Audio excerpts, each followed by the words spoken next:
आज बाबूजी की 13वीं है। नाते रिश्तेदार इकट्ठे हो रहे हैं, पर उनकी बातचीत, हंसी मजाक देख सुनकर उसका मन दुखी हो रहा है।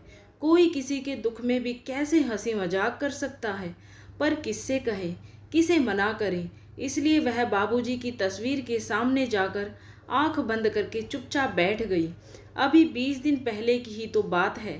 वह रक्षाबंधन पर मायके आई थी। तब बाबूजी कितने कमजोर लग रहे थे।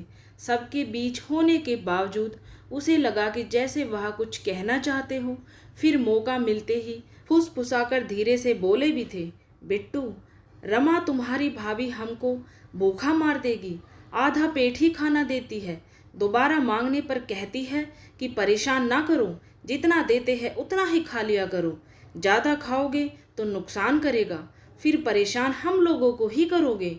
कहते कहते उनका गला भर आया। पर कभी आपने बताया क्यों नहीं बाबूजी? सुनकर सुन्न रह गई वह, और तुरंत अपने साथ लाई मिठाई से 4 पीस बर्फी के निकालकर बाबूजी को दे दिए। वह लगभग झपट पड़े और जल्दी जल्दी खाने लगे। ऐसा लग रहा था मानो बरसों से उन्होंने कुछ खाया ही ना हो। अरे अरे, इतना मत खिलाओ बिट्टू, तुम तो चली जाओगी, पर अभी पेट खराब हो जाएगा तो हमको ही भुगतना पड़ेगा। तभी भाभी ने आकर ताना दिया। तब मन मसोस कर वह रह गई थी, और चलते चलते दबे शब्दों में उसने भाभी से कुछ दिनों के लिए बाबूजी को अपने साथ ले जाने की बात कही। तो भाभी तो कुछ ना बोली, पर भैया भड़क गए। सारी उम्र किया है तो अब भी कर लेंगे। वैसे तूने ये बात क्यों कही? कुछ कहा क्या बाबूजी ने?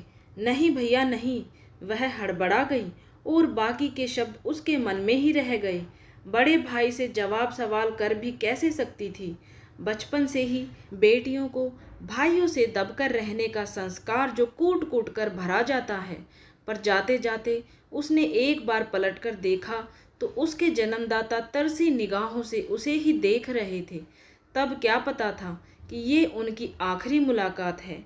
इसके 5 दिन बाद ही खबर मिली कि बाबूजी की हालत ठीक नहीं है, वो अस्पताल में है, आकर मिल जाओ। सुनकर छटपटा उठी वह, और दूसरे दिन ही उनके पास पहुंच गई। बाबूजी अर्ध मूर्छित थे, उसको पहचान भी नहीं पाए। वह उनके कान में फुसफुसाई, बाबूजी देखिए मैं आपकी बिट्टू। कई बार आवाज़ देने पर बड़ी मुश्किल से उनकी आंखें खुली। बिट्टू, भूख। उनकी अस्फुट सी आवाज़ सुनकर वह यूं खुश हो गई मानो बरसों के प्यासे को भी जी भर के पानी पीने को मिल गया हो। बताइए क्या खाना है बाबूजी? पूछते हुए उसकी आंखें भर आई। आलू टमाटर की सब्जी, रोटी, लड़खड़ाती सी आवाज़ में उनके मुंह से बोल निकले। जल्दी से उसने इंतज़ाम भी किया, पर देर हो चुकी थी। बाबूजी बगैर खाए पिए भूखे ही इस संसार से चले गए थे। बिट्टू, बिट्टू, चलो खाना खा लो। अचानक भैया की आवाज़ सुनकर वह चौंक पड़ी। खाना? वह धीरे से बोली। भूख नहीं है भैया। बिट्टू थोड़ा सा खा लो, भैया ने फिर कहा। वह कुछ ना बोली, चुपचाप उठकर बिछे आसन पर बैठ गई। थाली में तरह तरह के पकवान परोसे जा रहे थे। उसकी आंखों से आंसू बहा निकले। कानों में बाबूजी के आखिरी शब्द गूंज रहे थे, आलू टमाटर की सब्जी और रोटी। तो दोस्तों, ये थी आज की छोटी सी कहानी। उम्मीद है आपको पसंद आई होगी। ऐसी ही कहानियाँ सुनने के लिए चैनल को अगर अभी तक सब्सक्राइब नहीं किया है तो जल्दी से कर लीजिए।